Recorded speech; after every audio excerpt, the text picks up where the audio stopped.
Well, sticking with Ukraine now, tomorrow Boris Johnson, President Biden and the other 30 NATO leaders will meet in Madrid in what's being billed as the most significant summit of its kind for 50 years, as Vladimir Putin's aggression intensifies and the war's outcome remains very much in the balance.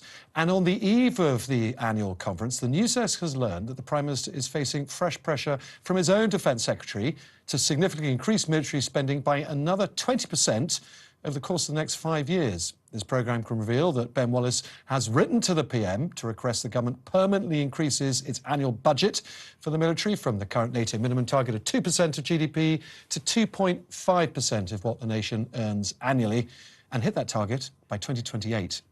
Furthermore, Mr Wallace has also pressed Boris Johnson to use the Madrid summit tomorrow to show leadership on the international stage and call on the whole of NATO alliance to spend 2.5% annually as well. In that private letter, Mr Wallace outlines alarming shortfalls in UK's military capabilities too. And that all comes as NATO Secretary-General Jens Stoltenberg today announced an increase in high readiness forces from 40,000 to 300,000. All of that in response to Russia's invasion of Ukraine. Well, to put what those numbers mean into context, let's take a look at what Britain's defence spending has looked like over the last 4 decades.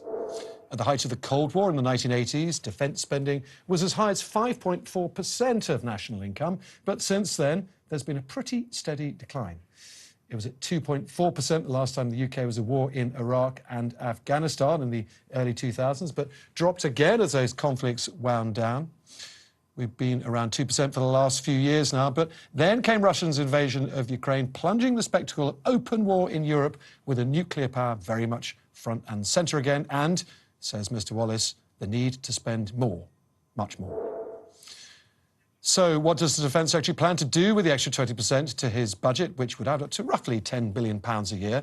Well, in his letter to the Prime Minister, this programme has also learned, and in subsequent conversations with Number 10, we understand Mr Wallace has highlighted big current shortfalls in UK capabilities that the Ukraine war has somewhat painfully highlighted. What are they? Well, they include not enough deep strike weapons or people to operate them, that's long-range artillery, a shortfall of anti-air and anti-drone equipment. We've seen the damage they can do in Ukraine, plus people who can operate them. Not enough pilots to fly the amount of new F-35 strike jets the RAF now has. Not enough artillery stocks. We're told there's only enough supplies of ammunition for artillery to supply around a month of warfighting. And a shortfall of crews to sail the Royal Navy's ships and submarines. Well, let's get more on this development now with General Sir Richard Barrons, the former commander of Joint Forces Command and our regular expert military commentator. General Barrons, good evening. Thank you for joining us. My pleasure. Now, you've heard this development. You've heard this letter from Ben Wallace to the Prime Minister. Do you back the Defence Secretary's calls to raise defence spending by 0.5% of GDP? Yes, I back him 100%, as will all the service chiefs, every serving officer that understands the current state of the defence programme, the defence industry that supports the military, and our allies that know we have to raise our game within the envelope of collective defence. This is a very important moment at a very difficult time. And why, General? So we need to understand that for the last 30 years or so, since the end of the Cold War, UK Defence Forces have not had to deal with existential peril, the sort of threat that a power like Russia can pose to the UK's homeland and security abroad. And you mentioned the war in Iraq, and we should recognise the war in Iraq was a long way away. It didn't threaten the homeland, it didn't threaten our economy or our way of life, and it really only involved the regular forces with some mobilised reserves.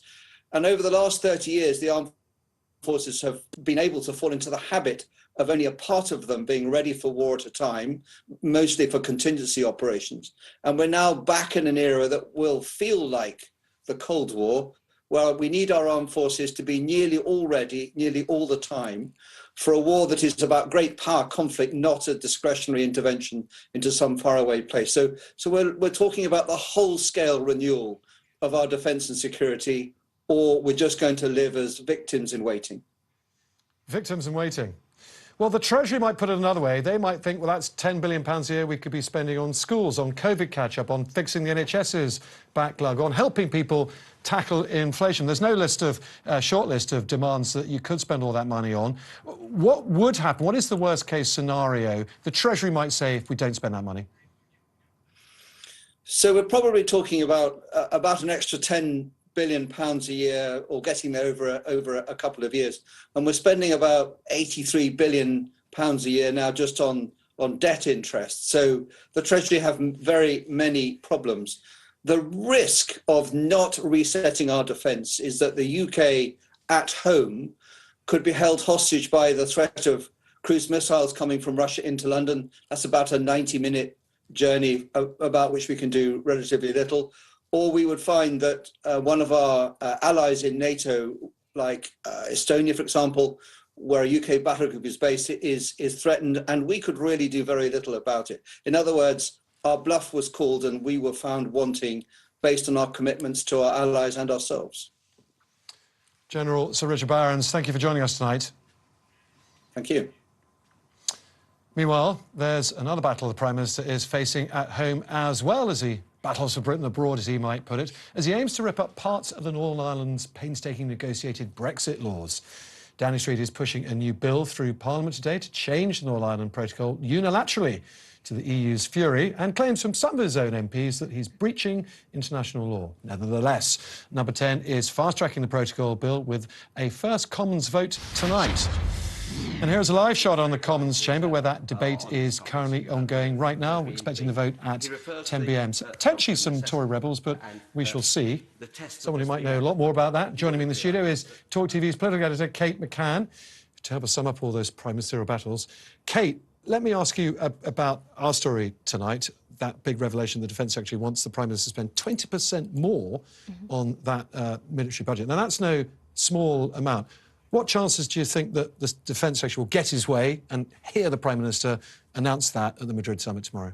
I think immediately, unfortunately, Ben Wallace, the Defence Secretary, probably won't get what he wants, although he's made a strong case and the Treasury have heard him. Whether Boris Johnson wants to do this or not, what this comes down to is the finite amount of taxpayers' money, remember that's what we're talking about, that the government has to dole out every year. And the reality is that the Treasury is not about to make a brand new budget. It's done that a couple of times, some would argue, already this year, in the face of this request for more defence spending. But actually there is a much broader context here, because you heard from Harry Cole, the Sun's political editor, just before, talking about the fear now of Ukraine fatigue.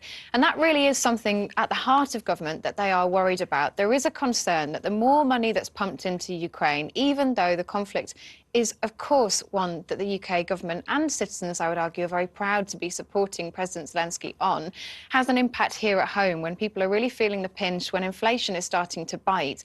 That's a difficult territory to navigate. And couple that with the fact that inflation itself is affecting government budgets, because the money that was allocated is not going to be the money that they all ultimately get. And every single department is asking for more right now. Just think about the public sector pay review body debate that's going on. We've been talking about it for the last couple of weeks. That's dependent on the budgets that each department has, because the Prime Minister has said very clearly in his cabinet there is no more money to dole out here. There's a finite resource, there's a huge amount of money being spent on servicing our debt, essentially paying back the overdraft, and everyone's arguing for more. So I think the Prime Minister will want to go further if he can, but he'll have to do that while arguing essentially with the Treasury about it. All right, a sympathetic Number 10, but not quite as sympathetic perhaps to do something about it tomorrow. Let's look at the big picture now, Kate. There's the Prime Minister striding world stage. He's been in Rwanda, he's in Bavaria, he goes to Madrid tomorrow. Meanwhile, problems really piling up for him at home, insurrection around every corner. What's your take on just how precarious the Prime Minister's current predicament is? Well, I think part of the reason why Boris Johnson didn't choose to come back, when he could potentially have made that decision in the face of some of the things that have been happening in Westminster, those by-election results, for example, last week, is that his argument is context. It's the fact that he is on the world stage right now, he is talking to global leaders, and he's talking about something that he thinks is far more important than what he sees as petty squabbles going on back home, arguments about the 1922 rules, about committee chairs, about trying to oust him. All of that, in his view, pales into insignificance when you talk about the problems that President Zelensky is currently facing. And so he's trying to set all of this in a much broader context. And being abroad actually really does help him to do that, because it shows that he's doing something active. That doesn't mean, no, things are not bubbling beneath the surface here. I referenced 1922 committee, changes of rules potentially, elections maybe in the next couple of weeks. But far more worrying, some of the policy that the government is trying to push through right now, like the Northern Ireland Protocol bill, is starting to crumble. And not just from people who you would expect, but from some very senior Tory figures. Theresa May, for example, really took the Prime Minister to task in the Commons just before, essentially saying that he's a lame duck now, that EU won't negotiate with this government because he's made so many mistakes, they don't think he's going to be around for very much longer. Coming from her, that is incredibly damning. There is an irony there, Kate. There is an irony. She raised it herself. She said, look, it happened to me. I've been there. I know exactly how this feels. Not just her, Simon Hoare, chair of the Northern Ireland Committee, saying this legislation is going to go nowhere and it risks the UK's reputation. That's really problematic.